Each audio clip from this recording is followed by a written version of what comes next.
এটা কি দেখলাম? এই বুদ্ধি তাদের মাথায় কিভাবে আসলো? আজকে বাজারে পটলের দাম কত, ঢেঁড়স ভাই, কাঁচামরিচ ভাই, ব্রয়লার ভাই, মাছের দাম কত চলতেছে ভাই, ডালের দাম কত চলতেছে আপনি বলতে পারবেন? আপনার উত্তর হবে ভাই আমি বাজারে না গেলে কেমনে বলবো। দেখেন এরা কি করছে। আপনি বাজারে যাওয়ার আগে ঘরে বসেই আজকে কোন শাকসবজি, কোন ফলমূল, কোন কার কি দাম চলতেছে আপনি জেনে তারপরে বাজারে যাইতে পারবেন। কেউ আপনাকে ঠকাইতে পারবে না। ভিডিওটি আপনাকে আপনারা শেয়ার করে দিবেন, এদের উৎসাহ দিতে হবে। এই বুদ্ধি তারা কোথা থেকে পাইলো? দেখেন এই যে শাকসবজি, এখানে চলে গেলাম, আলু কত করে চলতেছে।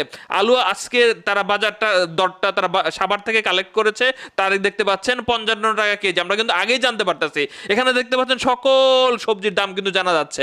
বাড়ির পাশে আপনাকে অনেকে ঠকায় দেয় ভাই, আপনি সঠিক দাম না জানার কারণে। সো এটা কিন্তু আপনি জানতে পারতেছেন সবকিছু ভাই। যেমন আজকে ব্রয়লার কত করে চলতেছে, দেশি মুরগি, সোনালী মুরগি কত করে চলতেছে, আপনি কিন্তু সবকিছু জানতে পারবেন ভাই। আমি এই অ্যাপ কোম্পানির সাথে আমার কোনো সম্পর্ক নাই। আপনি প্লে স্টোরে গেলে আপনি